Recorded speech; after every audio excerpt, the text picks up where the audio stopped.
Chapter 6 Robbery 1 miss कुई झू को धमका रही है। ची झू ने मेज पर बैठते हुए बड़बड़ाया। मिस सिर्फ तुम्हें चिढ़ा रही है। लू ताओ हंसे बिना नहीं रह सका। उसे कैसे एहसास नहीं हुआ कि कुई झू कितनी मनमोहक और दिलचस्प थी, यहाँ तक कि वह उसे चिढ़ाना भी चाहती थी। लू ताओ ने अपनी युवा मिस की ओर देखा। कोमा से जागने के बाद से उसकी युवा प्रेमिका बहुत बदल गई थी। अब उन्हें उसके सामने घुटने टेकने की अनुमति नहीं थी और उन्हें उसके साथ खाने की मेज पर बैठने के लिए कहा गया था। वह अभी भी अपनी युवा मिस को याद करते हुए कहती है, यद्यपि आप मेरी नौकरानियां हैं, मुझे आशा है कि आपका व्यक्तित्व मजबूत होगा। क्या आप जीवन भर एक विनम्र सेवक बने रहना चाहते हैं, या आप सफल व्यक्ति बनना चाहते हैं? यह आपकी पसंद है, लेकिन मुझे ऐसे लोगों की जरूरत नहीं है जो केवल मेरे साथ रहकर मेरा इंतजार करना जानते हों। इन शब्दों ने लू ताओ को वास्तव में एहसास कराया कि युवा मिस अब वह मूर्ख युवा मिस नहीं रही जिसे हर चीज में उनकी मदद की जरूरत थी। युवा मिस अब एक पावर हाउस बनने की आकांक्षा रखती थी जिसकी हर कोई प्रशंसा करे। यदि वे युवा मिस के साथ रहना चाहते थे तो उन्हें उसके नक्शेकदम पर चलना होगा, अन्यथा वे उससे और भी दूर होते जा रहे थे और उसने युवा मिस का हमेशा के लिए पीछा करने का फैसला कर लिया था। नाश्ते के बाद चलो बाहर टहलने चलते हैं। लेंग रुओजू ने अपना दलिया खत्म किया। वह पहले ही इस दुनिया में कुछ दिन बिता चुकी थी, लेकिन उसने अभी भी बाहर की खोज नहीं की थी। शाही महल में, महान जनरल, कृपया एक क्षण प्रतीक्षा करें। मैं जाकर पहले महामहिम को सूचित करूंगा, एक हिजड़े ने आदरपूर्वक कहा और आगे झुकते हुए आगे बढ़ा। यहाँ तक कि सम्राट भी महान सेनापति का सम्मान करते थे। लेंग क्विंगटिये ने सिर हिलाया, लेकिन उसका चेहरा भावहीन था और कोई नहीं बता सकता था कि उसके दिमाग में क्या है। शाही बगीचे की सुंदरता की सराहना करने का उसका मूड नहीं था। वह बस मामले को जल्दी से सुलझाना चाहता था और अपनी कीमती पोती के पास घर वापस जाना चाहता था। शाही महल का दृश्य सुंदर था, लेकिन यह उसके जुएर के साथ समय बिताने जितना सार्थक नहीं था। इसके अलावा वह यहाँ पहली बार नहीं आया था। ज्यादा देर नहीं हुई थी कि हिजड़ा उसे सम्राट के अध्ययन कक्ष में ले जाने के लिए वापस आया। महामहिम। लेंग क्विंगटियन अपना सम्मान दिखाने के लिए थोड़ा झुके। आह, मेरा प्रिय जनरल वापस आ गया है। यह एक लंबी यात्रा रही होगी। ड्रैगन सिंहासन पर बैठकर सम्राट ली जून ने लेंग क्विंगटियन का सौहार्दपूर्वक स्वागत किया। महामहिम, यात्रा ठीक थी, लेकिन मेरी पोती है। लेंग क्विंगटियन ने जानबूझकर अपना वाक्य पूरा नहीं किया और बहुत दुखी और व्यथित चेहरा बनाया। लेंग क्विंगटियन की अभिव्यक्ति देखकर सम्राट अपने मन में कोसने से नहीं रोक सका। यह चालाक बूढ़ी लोमड़ी, इस बार आपने सचमुच गड़बड़ कर दी। ऐसा लगता है कि अब वह अपनी पोती की शादी करने से नहीं बच पाएंगे। हाँ, मेरे प्रिय जनरल, महामहिम, मुझे आशा है कि आप मेरी पोती को न्याय दिलाएंगे। मेरे प्रिय जनरल, मैंने पहले ही युएर को दंडित कर दिया है, लेकिन जू परिवार की युवा महिला के लिए वह पूर्वी लैगून साम्राज्य से कोई नहीं है। भले ही मैं उसे दंडित करना चाहता हूँ और रुओक्सू के लिए गुस्सा निकालना चाहता हूँ, इसके बारे में मैं कुछ नहीं कर सकता। आप एक वरिष्ठ हैं जिन्होंने मेरे पिता के युग से सेवा की है, इसलिए मुझे आशा है कि आप मेरी कठिनाइयों को समझेंगे। बेशक, मैंने जू परिवार से उसे वापस लाने और उसे सबक सिखाने के लिए कहा है। मुझे यकीन है कि वह दोबारा ऐसा नहीं करेगी और जू परिवार रुओक्सू को चोट पहुंचाने के लिए क्षतिपूर्ति करने को तैयार है। कृपया युवाओं को एक और मौका दें और उनके साथ इस पर मोल भाव न करें। सम्राट ने वाक्पटुता से लेंग क्विंगटियन को मनाने की कोशिश की। वह जू परिवार को नाराज नहीं करना चाहता था, लेकिन ही वह पूर्वी लैगून साम्राज्य के एक महत्वपूर्ण अधिकारी को नाराज कर सकता था। वह लेंग क्विंगटियन पर बहुत अधिक निर्भर था और पूरे पूर्वी लैगून साम्राज्य को युद्ध के इस देवता की आवश्यकता थी। उसे केवल यही उम्मीद थी कि लेंग क्विंगटियन उसे, सम्राट, कुछ सम्मान देगा और इस पर ज्यादा मोलभाव नहीं करेगा। रुक्स्यू लगभग मारा गया था। मैं लगभग उसे दोबारा नहीं देख सका। महामहिम, मुझे नहीं पता कि आप हमें कैसे मुआवजा देंगे। लेंग क्विंगटियन की आंखें तेज चमक से सिकुड़ गईं। वह लंबे समय से जानता था कि सम्राट ऐसा कहेगा, इसलिए उसने ज्यादा उम्मीद नहीं की और इसमें जोरशोर से शामिल होने का इरादा नहीं किया। जैसा कि जुएर ने कहा, वे भविष्य में प्रतिशोध लेने के लिए बेहतर अवसर की प्रतीक्षा कर सकते हैं। अब अति करने की कोई जरूरत नहीं थी। अब अधिक व्यावहारिक लाभ मांगने का समय आ गया है। यह चालाक बूढ़ी लोमड़ी मुझे लूटना चाहती है। सम्राट ली शुन प्रसन्न नहीं थे, लेकिन फिर भी वे मुस्कुराए। जब तक यह बूढ़ा लोमड़ी इस घटना पर उपद्रव बंद करने के लिए सहमत था, वह कुछ कीमत चुकाने को तैयार था। वह इसे वापस पाने के लिए हमेशा जू परिवार को ढूंढ सकता था। सबसे पहले यह जू परिवार की युवा महिला की गलती थी। तो क्या हुआ यदि वे 5 महान परिवारों में से एक थे? उन्हें इस पागल को उकसाना नहीं चाहिए था। ड्रैगन के तराजू उल्टे थे, और इस चालाक बूढ़ी लोमड़ी के पास भी ऐसा ही था। इसे किसी को भी नहीं छूना चाहिए। चिंता मत करो मेरे प्रिय जनरल, मैं निश्चित रूप से रुक्स्यू तक पहुंच जाऊंगा। ली शुन ने अपने भींचे हुए दांतों से कहा, धन्यवाद महामहिम। लेंग क्विंगटियन ने अपनी स्टोरेज रिंग से कागज का एक टुकड़ा निकालते हुए मुस्कुराया। महामहिम, ज्वेर गंभीर रूप से घायल हो गई थी, और उसे ठीक करने के लिए हमें इन औषधीय जड़ी बूटियों की आवश्यकता है। लेकिन हम वास्तव में उन सभी को वह नहीं कर सकते। ली शुन ने उदारतापूर्वक कहा, आपको जो कुछ भी चाहिए वह शाही फार्मेसी से ले लें। कुछ औषधीय जड़ी बूटियां कोई समस्या नहीं थी। धन्यवाद महामहिम। इसके अलावा यहाँ मुआवजे की एक सूची है जो हमें मिलने की उम्मीद है। महामहिम और जू परिवार यहाँ लिखी बातों से क्षतिपूर्ति कर सकते हैं। मेरे पास कोई अन्य अभिमानपूर्ण अनुरोध नहीं है, लेंग क्विंगटियन ने समझदारी से कहा और सूची हिजड़े को सौंप दी। खोजे ने सूची ली और सम्राट की मेज पर रख दी। जब ली शुन ने सूची को स्कैन किया तो उसकी आंखें तुरंत चौड़ी हो गईं और उसका लगभग दम घुट गया। यमदूत ने तुरंत उसे एक कप पानी दिया। पानी पीने के बाद वह और अधिक शांत हो गया। लेकिन प्रत्येक अमूल्य थी। यदि कीमत थी भी तो बाजार नहीं था। उदाहरण के लिए क्रिस्टल शहद को लें। कीमत पहले ही प्रति ग्राम 1000 एमेथिस्ट क्रिस्टल तक बढ़ चुकी थी, लेकिन सूची में मात्रा 5 किलोग्राम थी। यह हास्यास्पद था। पैसे होते हुए भी इसे खरीदने की कोई जगह नहीं थी। महामहिम, आप जो परिवार के साथ सूची की वस्तुओं पर चर्चा कर सकते हैं। लेंग क्विंगटियन ने याद दिलाया, जिसका अर्थ था कि सम्राट को स्वयं क्षतिपूर्ति करने की आवश्यकता नहीं थी। सही, जू परिवार। सम्राट तुरंत अपने शुरुआती सदमे से शांत हो गया और बहुत बेहतर महसूस करने लगा। उनके साथ कम से कम यह इतना बुरा नहीं होगा। महाराज, मेरा एक और अनुरोध है, लेंग क्विंगटियन ने जारी रखा। और क्या, मेरे प्रिय जनरल? सम्राट की आवाज थोड़ी कांप रही थी। क्या उसने यह नहीं कहा कि कोई और अभिमानपूर्ण अनुरोध नहीं था? महामहिम, 7वां राजकुमार प्रतिभाशाली और गुणी है, और रुक्स्यू ने हमेशा उसकी प्रशंसा की है। इस बार 7वें राजकुमार के कारण उसे अप्रत्याशित आपदा का सामना करना पड़ा। यह वास्तव में है। Chapter 7, Robbery, 2. हाँ, मेरे प्रिय जनरल, महामहिम, मुझे लगता है कि रुक्सू 7वें राजकुमार के लिए उपयुक्त नहीं है, इसलिए मुझे आशा है कि आप सगाई रद्द करने के लिए सहमत होंगे। मैं 7वें राजकुमार को मिस जू के साथ सुखी विवाह की शुभकामनाएं देता हूँ। लेंग क्विंगटियन ने सम्राट को अपनी बात खत्म करने का मौका नहीं देते हुए बीच में ही रोक दिया। सम्राट स्तब्ध रह गया। उसने सोचा कि उसने गलत सुना है। मैं लेंग क्विंगटियन को सगाई कैसे रद्द करने दे सकता हूँ? हालांकि रुओजू एक साधारण व्यक्ति है, लेकिन युएर के लिए सगाई बहुत महत्वपूर्ण है। मेरे प्रिय जनरल, सगाई पिछले सम्राट द्वारा प्रदान की गई थी। सम्राट ने उसे याद दिलाया। महामहिम, मुझे यकीन है कि आपको अभी भी याद है कि दिवंगत सम्राट ने सगाई का प्रस्ताव रखते समय मुझसे क्या वादा किया था। लेंग क्विंगटियन ने गंभीरता से सम्राट की आंखों में देखा। मेरे प्रिय जनरल, क्या आपने निर्णय ले लिया है? सम्राट कुछ नहीं कर सकता था। वह सगाई रद्द नहीं करना चाहता था। आखिरकार यह आपके सबसे बड़े हित में था। दुर्भाग्य से युएर को समझ नहीं आया। हाँ, मैंने फैसला कर लिया है। लेंग क्विंगटियन ने अपनी भंडारण अंगूठी से सगाई का टोकन निकाला और हिजड़े को सौंप दिया। बादशाह ने वह निशानी ले ली और यमदूत को निर्देश दिया कि जो टोकन उसे वापस करना है वह ले आए।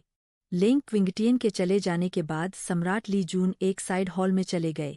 यह शाही महल के सबसे अगोचर कोने में था, जिसमें बिल्कुल कोई भव्यता नहीं थी। लेकिन यह जगह पूरे महल में सबसे प्रतिबंधित जगह थी क्योंकि यहाँ एक बहुत ही महत्वपूर्ण व्यक्ति रहता था। सादे सूती कपड़ों में एक बूढ़ा आदमी जो अपने फूलों और पौधों को पानी दे रहा था, उसने अपना सिर उठाया।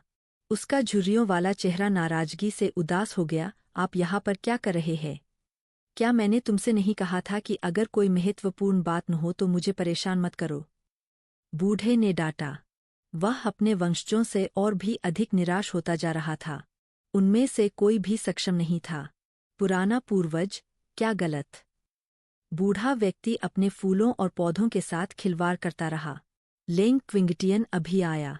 सम्राट ली शुन का चेहरा कुछ तनावग्रस्त था। फिर? मैंने उससे वही कहा जो तुमने मुझसे कहने को कहा था। तो फिर समस्या क्या है? बूढ़े व्यक्ति ने सिर उठाने की भी जहमत नहीं उठाई। उसने सगाई रद्द करने का प्रस्ताव रखा। सम्राट ने ध्यान से कहा, आप सहमत हैं? बूढ़े व्यक्ति ने अंततः अपना सिर उठाया और अपनी धुंधली आंखों से सीधे ली शुन की ओर देखा।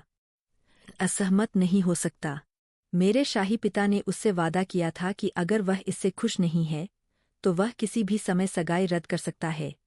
यह सगाई उनके लिए सिंहासन सुरक्षित करने के लिए केवल एक समीचीन राजनीतिक कदम था। ऐसा इसलिए था क्योंकि यह केवल एक अस्थायी सगाई थी जिस पर लेंग क्विंगटियन सहमत हुए थे। आह, ठीक है। अच्छा। बूढ़े व्यक्ति ने आह भरी और अपने फूलों और पौधों के साथ खिलवाड़ करना जारी रखा। महामहिम, जनरल लेंग ने शाही फार्मेसी के गोदाम को खाली कर दिया है। जैसे ही सम्राट ली जून अपने विश्राम महल में लौटे, वह हिजड़ा जिसने लेंग क्विंगटियन का नेतृत्व किया था, घबराहट में भाग गया। क्या? फिर से कहना। सम्राट को लगा कि उसने गलत सुना है। महामहिम, जनरल लेंग ने शाही फार्मेसी के गोदाम को खाली कर दिया है। युवा किन्नर कांपते हुए फर्श पर घुटनों के बल बैठ गया। वह जानता था कि इस बार वह बड़ी मुसीबत में है। सम्राट बेहद कंजूस था और जनरल लेंग ने इस बार सम्राट को भारी नुकसान पहुंचाया था। शाही फार्मेसी में बहुत सारी जड़ी बूटियां थीं और कुछ बेहद कीमती भी। सम्राट को संभवतः आम जड़ी बूटियों की बहुत अधिक परवाह नहीं थी, लेकिन बहुमूल्य जड़ी बूटियां जिन्हें खोजना मुश्किल था। हाँ, तुमने उसे रोका क्यों नहीं? बादशाह का चेहरा क्रोध से हरा हो गया। यह नौकर उसे रोक नहीं सका। जनरल लेंग ने एक साथ 10 से अधिक भंडारण रिंगें निकालीं। इससे पहले कि इस नौकर के पास प्रतिक्रिया करने का समय होता, उसने पहले ही सब कुछ अंगूठियों में रख दिया। युवा किन्नर विलाप करने लगा। बेकार, सब बेकार। गार्डो, उसे बाहर खींचो। सम्राट ने गुस्से में पहरेदारों को आदेश दिया। महामहिम, कृपया शांत हो जाइए। आपका स्वास्थ्य अधिक महत्वपूर्ण है। किनारे पर खड़े प्रमुख हिजड़े यूनुच लियू ने सावधानी से सम्राट को शांत होने के लिए मना लिया। सम्राट की सेवा करना बाघ की सेवा करने के समान था। लेंग क्विंगटियन, अपमानजनक। सम्राट ने अपने दांत पीस लिए। उसका सुंदर चेहरा गुस्से से विकृत हो गया। महामहिम, कृपया शांत हो जाइए। इस नौकर को यकीन है कि लेंग क्विंगटियन तैयार होकर आए थे।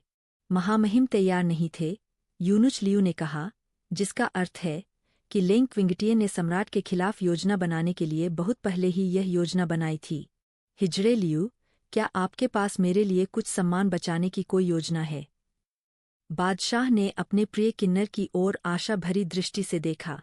महामहिम, यह सेवक सोचता है कि हमें एक दीर्घकालिक योजना की आवश्यकता है। लेकिन जनरल के बदले में 7वें राजकुमार और मिस जू की जांच न करने के बदले में कुछ पैसे और सामान खोना पहले से ही सबसे अच्छा परिणाम होना चाहिए। यूनुच लियू ने सम्राट के लिए विश्लेषण किया। वह जानता था कि सम्राट 7वें राजकुमार को सबसे अधिक प्यार करता है और उसे डर था कि सेनापति उसकी पोती के घायल होने की बात जाने नहीं देगा। सम्राट ने एक क्षण सोचा। आपने जो कहा वह बहुत उचित है। आओ, खुशबू महल तक जाने के लिए गाड़ी का प्रबंध करो। थंडर नाइट, हमने आज बहुत कुछ हासिल किया। लेंग क्विंगटियन ने अपने आध्यात्मिक जानवर के साथ टेलीपैथिक रूप से साझा किया। उसका आत्मिक जानवर 9वें स्तर का पवित्र जानवर था, एक उड़ता हुआ गड़गड़ाता तेंदुआ। इसमें बिजली और हवा के दोहरे गुण थे और यह उड़ने में माहिर था। वह न केवल बहुत तेज था, बल्कि हमला करने में भी सबसे अच्छे जानवरों में से एक था। थंडर नाइट अंतर्मुखी थी और उसने अपने मालिक के जवाब में अपना विशाल सिर हिलाया। मुझे आज ही एहसास हुआ कि लूटपाट करना कितना आनंददायक है। यदि भविष्य में कोई और मौका मिले तो हम इसे एक साथ करेंगे। लेंग क्विंगटियन मन ही मन अहंकारपूर्वक हंसे। स्पिरिट बीस्ट स्पेस में विशाल काले तेंदुए के पास शब्द नहीं थे। मास्टर को इस तरह की चालाकी पसंद है और वह चाहता है कि मैं भी उसके साथ जुड़ूं। लेकिन मैं एक अच्छा, कानून का पालन करने वाला जानवर हूँ। यह मिस ही होगी। उसने मास्टर को प्रभावित किया। आखिरकार मास्टर हमेशा बहुत ईमानदार रहे हैं और इस बार यह सब उनका ही विचार था। वह वास्तव में दुर्जेय है। उसे कभी भी किसी को उकसाना नहीं चाहिए। मिस, आपने हमें इस तरह से तैयार क्यों किया? कुई झू ने दर्पण में अपने अपरिचित स्वयं को देखा, बहुत हैरान महसूस कर रही थी। वहाँ एक लड़की बहुत साधारण थी जो किसी भी भीड़ में घुल मिल सकती थी। क्या फीनिक्स शहर में आपको जानने वाले बहुत सारे लोग हैं? लेंग रूक्स्यू ने इसके बजाय एक प्रश्न वापस फेंक दिया, जबकि उसकी खूबसूरत आंखें दो अन्य लड़कियों के बीच आगे पीछे घूम रही थीं। वह अपनी उत्कृष्ट कृति से संतुष्ट थी। बेशक, फीनिक्स शहर में हर कोई जानता है कि सिस्टर लू ताओ और मैं जनरल की हवेली से है। कुई झू ने उत्तर दिया। उन्हें अपनी पहचान उजागर करनी पड़ी ताकि कोई भी युवा मिस को धमकाने की हिम्मत न कर सके। Chapter 8 The Beast Pretending to be Pitiful 1 यह सही है। मैं नहीं चाहता कि दूसरे लोग आप दोनों को पहचाने, लेंग रुओक्सू ने उदासीनता से कहा। उसने पहले भी बातें बहुत स्पष्ट रूप से कही थीं। यह सबसे अच्छा होगा अगर वे समझ सकें, लेकिन अगर वे अभी भी नहीं समझे, तो वह समझाने की जहमत नहीं उठाएगी। वह अपने आसपास बेकार लोगों को नहीं छोड़ेगी। मिस, लू ताओ समझती है। लू ताओ ने कुई झू के प्रतिक्रिया देने से पहले जल्दी से कहा और कुई झू को अपनी आंखों से चुप रहने का संकेत दिया ताकि युवा मिस दुखीन हो। फिर लगे रहो। लेंग रुओजू ने बोलना समाप्त किया, मुड़े और दरवाजे से बाहर चले गए। फीनिक्स शहर में मार्च वह समय था जब वसंत के फूल खिलने शुरू हुए थे। आज मौसम विशेष रूप से ताजा था। हवा गर्म थी, सूरज चमक रहा था और सड़कों पर हलचल थी, ज्यादातर प्रेमियों के जोड़े के साथ।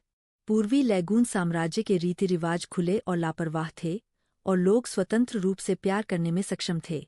लेंग रुओक्सू ने सड़कों पर पारंपरिक इमारतों, दुकानों की चमकदार श्रृंखलाओं और इस दुनिया से संबंधित उत्पादों को एक आरामदायक मूड के साथ देखा।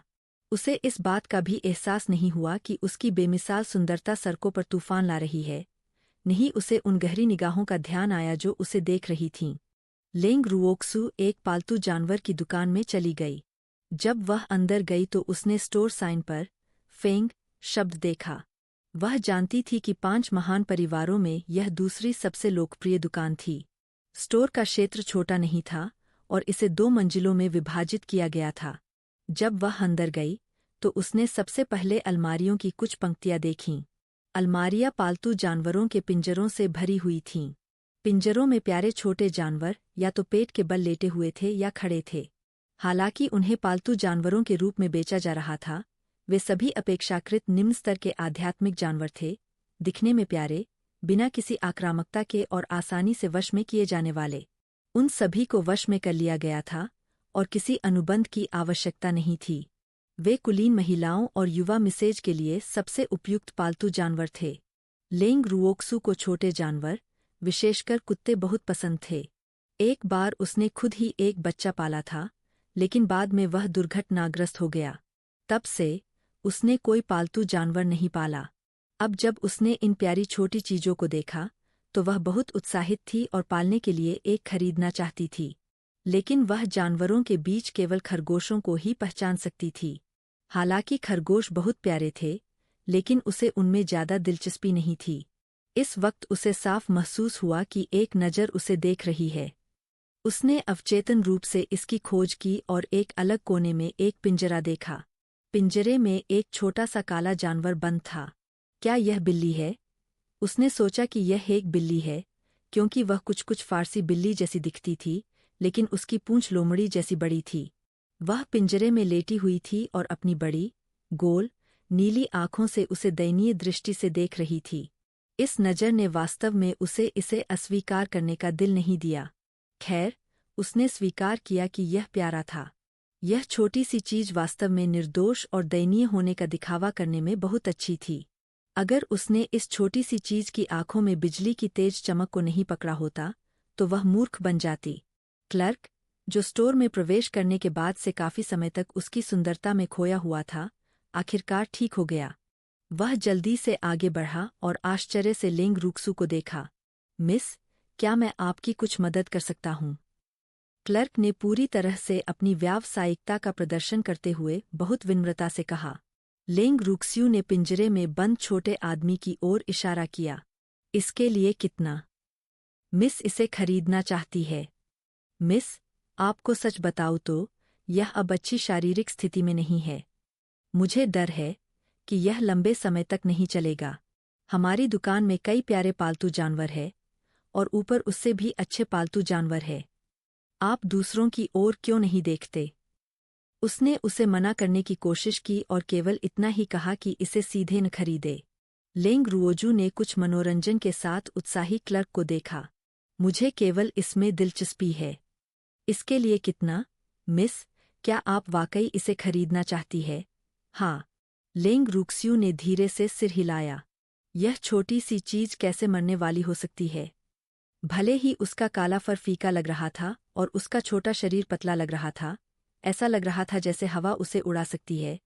लेंग रूक्स्यू को विश्वास नहीं था कि वह उतनी कमजोर थी जितनी वह दिखती थी। 50 सोने के सिक्के, क्लर्क ने असहाय होकर कहा। उसने वह सब कुछ कहा जो उसे कहना चाहिए, फिर भी यह युवती अभी भी खरीदने पर जोर दे रही थी, इसलिए उसके लिए इसे बेचना संभव नहीं था। हालांकि उसने ईमानदारी और सत्यनिष्ठा पर फेंग परिवार की व्यावसायिक नैतिकता का उल्लंघन नहीं किया। लेंग रुओक्सू ने लू ताओ को भुगतान करने के लिए कहा। फिर उसने क्लर्क से वह कमजोर दिखने वाली चीज ली, घूमी, दुकान से बाहर चली गई और फिर से खरीदारी करने लगी। स्प्रिंग विंड हाउस, वह एक रेस्तरां है। ना, मुझे भूख लगी है, तो चलो कुछ खाने के लिए चलते हैं। लेंग रुओक्सू ने कुछ ही दूरी पर उत्कृष्ट और शानदार साज सज्जा वाली छोटी 3 मंजिला इमारत को देखा।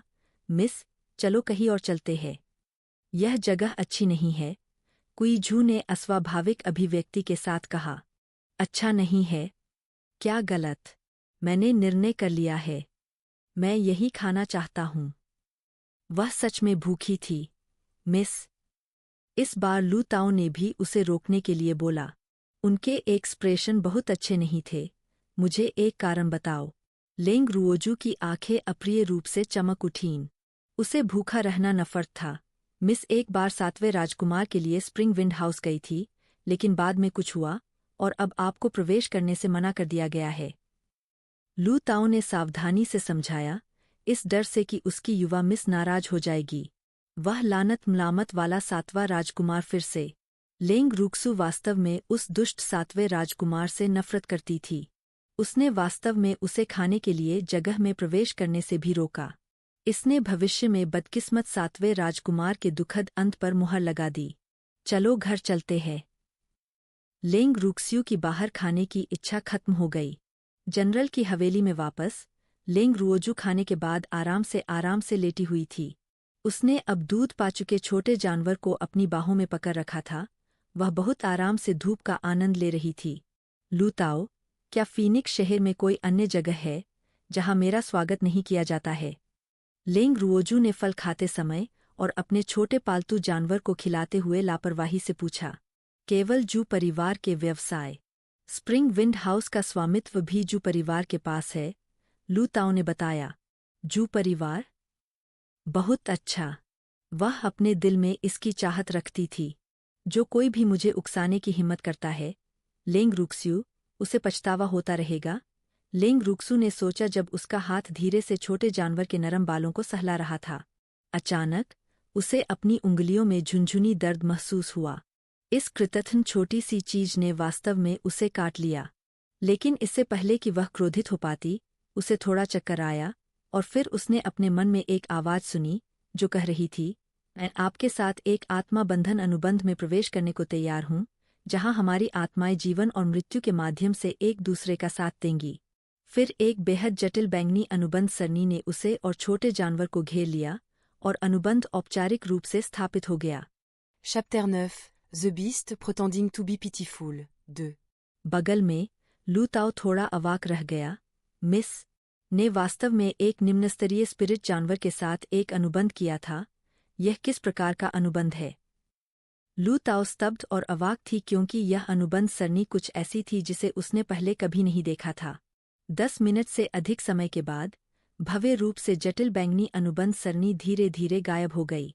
लेंग रुओक्सू ने दोनों हाथों में छोटे काले जानवर को पकड़ रखा था। उसकी खूबसूरत आंखें प्रचंड आग की लपटों से चमक रही थीं। वह उस छोटे से जानवर को घूर घूर कर देखती रही, अपनी नज़रों से उसके छोटे से शरीर में छेद करना चाहती थी। लेकिन छोटे जानवर ने अपनी प्यारी उपस्थिति और पानी भरी नीली आंखों का इस्तेमाल किया, जिनमें आंसू घूमते हुए उसे मासूमियत और दयनीयता से घूरते रहे। फिर से दयनीय होने का नाटक करते हुए लेंग रुक्सू और भी क्रोधित थी। यदि यह छोटा जानवर नहीं होता तो लेंग रुक्सू ने इसका गला घोंटकर मार डाला होता। हालांकि वह इंसानों के प्रति उदासीन हो सकती थी, लेकिन वह हमेशा जानवरों की बहुत देखभाल करती थी, इसलिए वह वास्तव में ऐसा नहीं कर सकती थी। बड़ी बहन, वो बड़ी बहन बहुत भयंकर है। लेंग रुक्सू के कानों में एक अपरिपक्व पुरुष की आवाज सुनाई दी। क्या आप ही बात कर रहे हैं?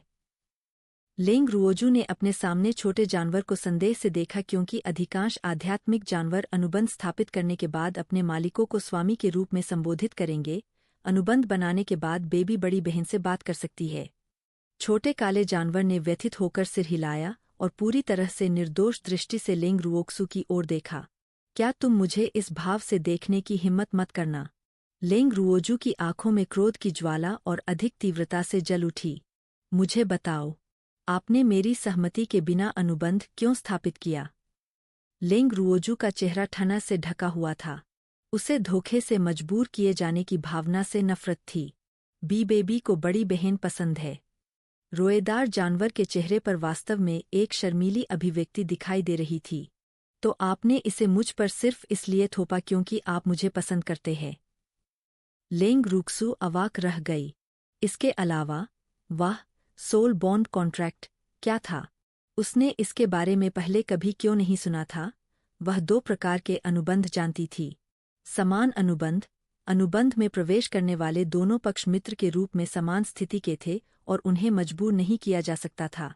यदि एक पक्ष घायल होता और मर जाता तो दूसरे पक्ष को कोई हानि नहीं होती। स्वामीदास अनुबंध, इस प्रकार का अनुबंध एक प्रकार का जबरन अनुबंध था जहां पहल मानव के हाथों में थी। दोनों पार्टियों की हैसियत एक जैसी नहीं थी। मानव स्वामी था और आत्मिक जानवर उसका अनुसरण करेगा।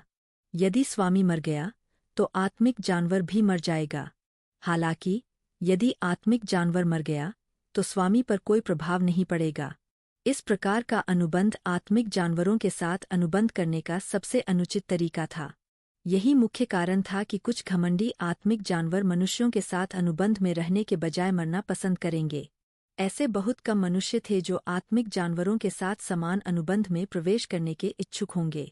हालांकि यह मास्टर स्लेव अनुबंधों के कारण ही था कि पशु प्रशिक्षकों की स्थिति बेहतर से बेहतर होती जा रही थी। आपने अभी मेरे साथ कौन सा अनुबंध किया है? उसे अभी भी वह आवाज याद है जिसमें कहा गया था कि हमारी आत्माएं जीवन और मृत्यु में एक दूसरे का साथ देंगी। इस तरह का अनुबंध उनकी जानकारी के दायरे में नहीं था। यह आत्मा बंधन अनुबंध है। बेबी हमेशा बड़ी बहन के साथ रहेगी और तुम्हें कभी नहीं छोड़ेगी, छोटे जानवर ने खुशी से कहा। अवाक, फिर अगर मैं मर जाऊं तो क्या होगा? फिर बेबी भी मर जाएगी। यदि बड़ी बहन जीवित है तो बेबी जीवित होगी। अगर बड़ी बहन मर गई तो बच्चा भी मर जाएगा। बेबी बड़ी बहन को कभी नहीं छोड़ेगी। रुको, मुझे कभी मत छोड़ना से आपका क्या मतलब है? यह वैसा नहीं होना चाहिए जैसा मैं सोच रहा हूँ, ठीक है? क्या यह छोटी सी चीज मुझ पर भरोसा करने की योजना बना रही है? क्या इस जीवन के लिए मेरा अनुसरण करना पर्याप्त नहीं है? यह मेरे सभी पुनर्जन्मों में मेरा अनुसरण करना चाहता है। इसका यही मतलब है, ऐना? लेंग रुओक्सू असहज थी। यह किस तरह का घटिया अनुबंध है? यह इतना दबंग कैसे हो सकता है? और अनुबंध पहले ही स्थापित हो चुका है। उसके पास मना करने का कोई मौका नहीं था और वह केवल इसके साथ रह सकती थी। इतना ही नहीं, बल्कि उसे इस बेकार दिखने वाली चीज की रक्षा भी करनी थी, जो देखने में ऐसी लगती थी जैसे इसमें जरा भी आक्रामक शक्ति नहीं थी। कहीं ऐसा न हो कि यह मर जाए और वह इसके साथ ही मर जाए। आपने यह अनुबंध कहाँ से सीखा? लेंग रुओजू बहुत जिज्ञासु थी। यह अनुबंध लोगों की जानकारी के दायरे में नहीं था, लेकिन एक छोटे से जानवर को वास्तव में इसके बारे में पता था और उसने उसे इसमें धोखा दिया। यह सोचकर ही वह बहुत क्रोधित हो गई। बेबी को नहीं पता। बेबी को इसके बारे में तभी से पता था जब बेबी का जन्म हुआ था। छोटे जानवर को पता था कि उसने अपनी पसंद की बड़ी बहन को नाराज कर दिया है, इसलिए वह थोड़ा सतर्क था। उसकी बड़ी बड़ी पानी भरी आंखें अब भी समय समय पर लेंग रुओक्सू को देखती रहती थीं। लेंग रुओजू देख सकती थी कि यह एक कम उम्र का बच्चा था। अगर वह आगे भी जांच करती तो भी उसे पता नहीं चलता। क्या बेबी आपका नाम है? लेंग रुक्स्यू ने इसे खुद को बेबी कहते हुए सुना। बेबी नाम के छोटे जानवर ने सिर हिलाया और उसकी बड़ी नीली पानी भरी आंखों ने लेंग रुओक्सू को स्नेह से देखा। लेंग रुक्स्यू ने सोच समझकर अपने सामने छोटे जानवर को देखा। क्या ऐसा हो सकता है कि यह छोटा लड़का निम्न स्तर का आध्यात्मिक जानवर नहीं है? जहां तक वह जानती थी, केवल उन्नत बुद्धि वाले आध्यात्मिक जानवर ही अपना नाम बता सकते थे और निम्न स्तर के आध्यात्मिक जानवरों के पास वह बुद्धि नहीं थी। हालांकि उसे उम्मीद नहीं थी कि इस छोटी सी बात से पता चल जाएगा कि यह किस तरह का आध्यात्मिक जानवर है, इसलिए उसने अब और नहीं पूछा क्योंकि उसे एक दिन वैसे भी पता चल ही जाएगा। अब से बड़ी बहन तुम्हें बेबी कहेगी, लेंग रुओक्स्यू ने कहा। आखिरकार इस छोटे भाई को पहचान लिया। आखिरकार वे अब एक ही रस्सी पर लटके हुए थे। मिस ओल्ड मास्टर वापस आ गए हैं, समझ गया। लेंग रुओजू, जो बेबी को चिढ़ा रहा था, खड़ा हुआ और लिसनिंग स्नो पेवेलियन की ओर चला गया। अपने कमरे में उसने देखा कि उसके दादाजी एक कुर्सी पर आत्मसंतुष्ट चेहरे के साथ बैठे थे। वह पेस्ट्री खा रहे थे जो उसने पहले से तैयार करके मंगवाई थी। जुएर, जल्दी यहाँ आओ। जैसे ही लेंग क्विंगटियन ने लेंग रुक्सू को देखा तो वह उसे महल में अपने प्रदर्शन के बारे में बताने के लिए इंतजार नहीं कर सका। अपने दादाजी के लिए चाय डालते समय लेंग रुओजू चुपचाप सुन रही थी। वास्तव में, भले ही उसके दादाजी ने उसे न बताया हो, वह अनुमान लगा सकती थी कि सम्राट कितना क्रोधित होगा, खासकर सगाई तोड़ने के लिए। एक साधारण लड़की ने सम्राट के सबसे प्रिय 7वें राजकुमार से विवाह करने से इनकार कर दिया था। अगर ऐसी खबरें फैलती तो यह सुखद नहीं लगता। दादाजी, मैं एकांत में प्रशिक्षण लेने की योजना बना रहा हूँ, लेंग रुक्सू ने धैर्यपूर्वक लेंग क्विंगटियन की बात सुनने के बाद अचानक कहा। ऐसी बहुत सी चीजें थीं जो वह सीखना चाहती थी, लेकिन अब वह बहुत कमजोर हो गई थी। एक महान अध्यात्मवादी को आम लोगों की नज़र में एक शक्तिपुंज माना जा सकता है, लेकिन यह उसके लिए पर्याप्त नहीं है।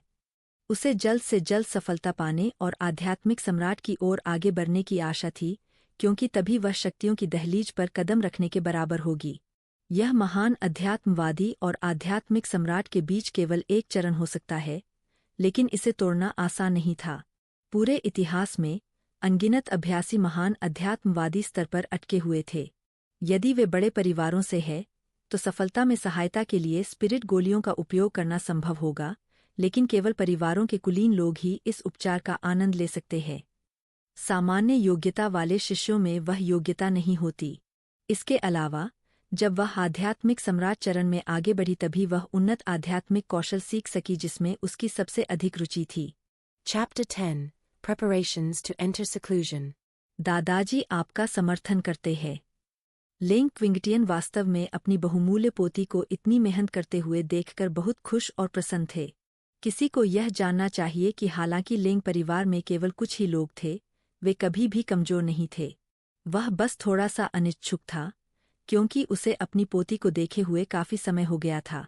जुएर, यह आपके लिए है। लेंग क्विंगटियन ने एक भंडारण अंगूठी निकाली और अपनी पोती को दे दी। जब मैंने इस बार महल को लूटा था तब की औषधीय जड़ी बूटियां है, साथ ही दादाजी द्वारा वर्षों से एकत्र किए गए विभिन्न आध्यात्मिक कौशल भी है। हालांकि आग और वायु तत्वों के अलावा अन्य केवल प्राथमिक और मध्यवर्ती स्तर पर है।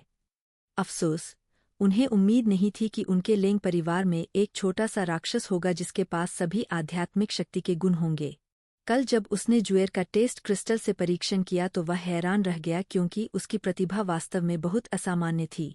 उनमें केवल आध्यात्मिक शक्ति के सभी गुण मौजूद थे, बल्कि आध्यात्मिक शक्ति के साथ उनका जुड़ाव उच्च श्रेणी से ऊपर था, और यहाँ तक कि उनकी मानसिक शक्ति भी श्रेष्ठ श्रेणी से ऊपर थी। उस समय वह अवाक रह गया क्योंकि इसका मतलब था कि लिंग परिवार में अध्यात्मवादी, कीमियागर, शिल्पकार और पशु प्रशिक्षक जैसे सभी महत्वपूर्ण व्यवसायों के साथ विसंगति होगी।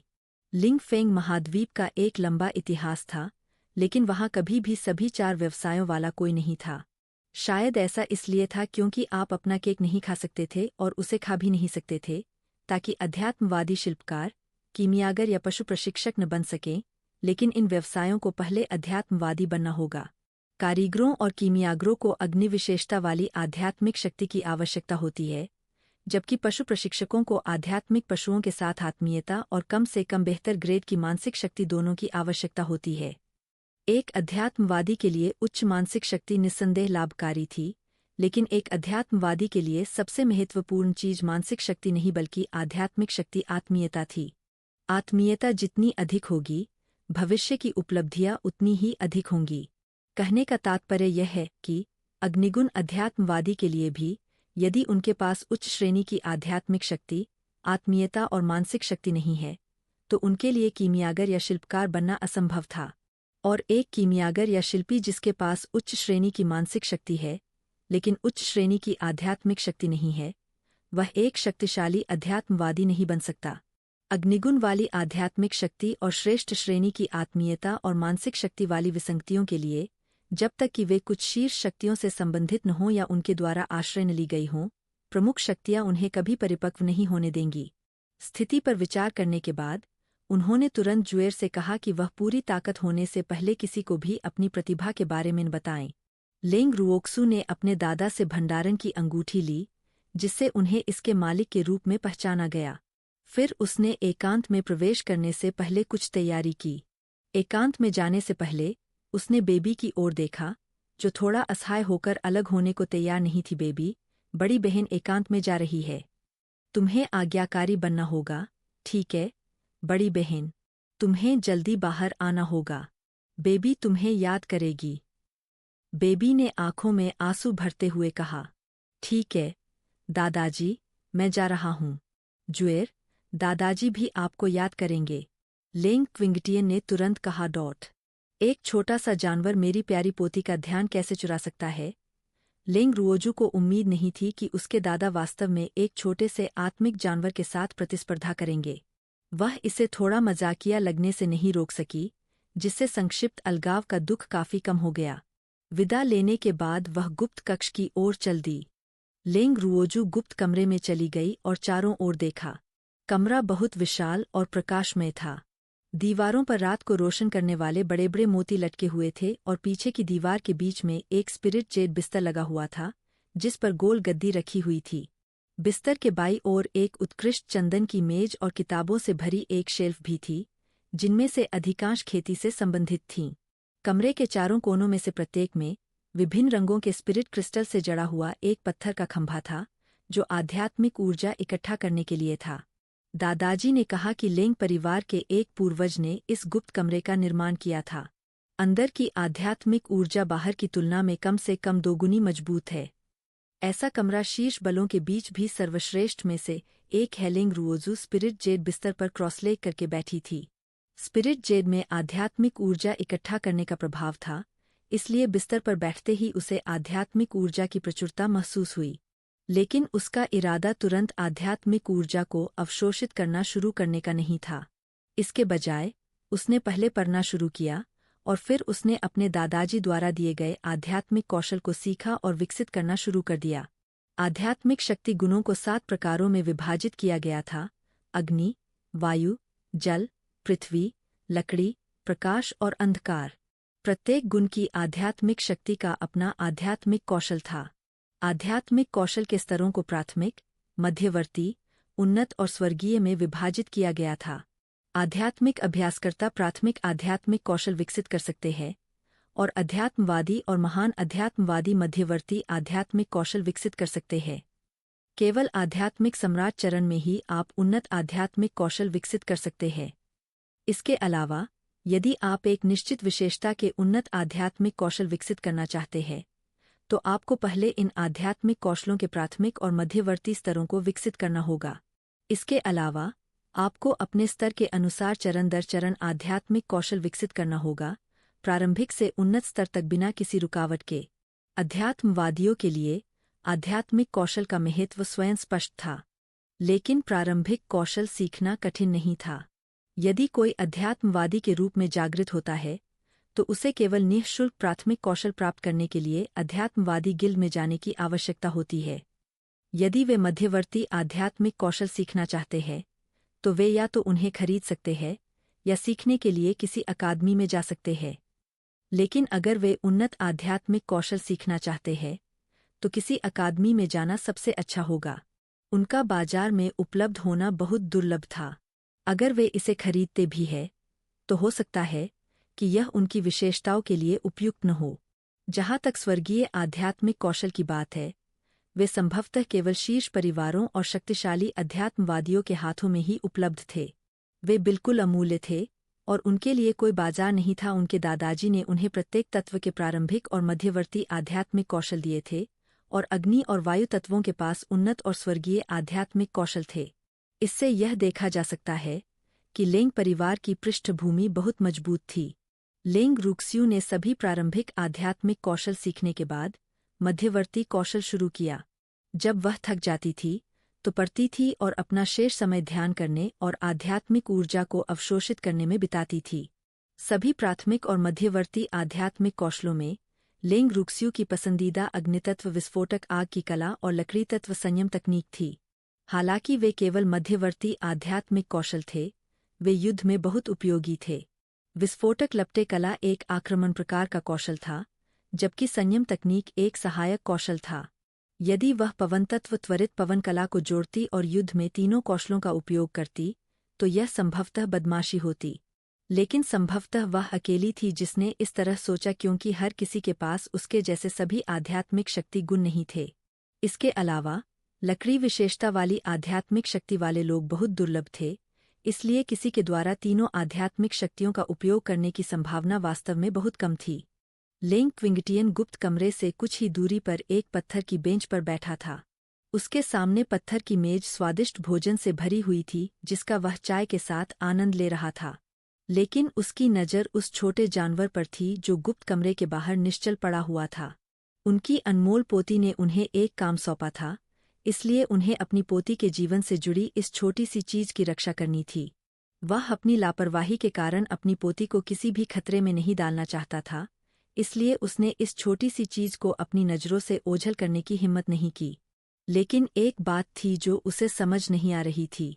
चूंकि उसकी पोती को डर था कि यह छोटा जानवर खतरे में होगा और इस छोटे जानवर ने जुएर से बहुत दूर होने से इनकार कर दिया, तो उसने स्पिरिट बीस्ट स्पेस में प्रवेश क्यों नहीं किया? क्या ऐसा हो सकता है कि इन दोनों नौसिखियों को पता नहीं था कि ऐसी कोई जगह है? जितना अधिक उसने इसके बारे में सोचा, उसे अपना अनुमान उतना ही अधिक संभव लगा।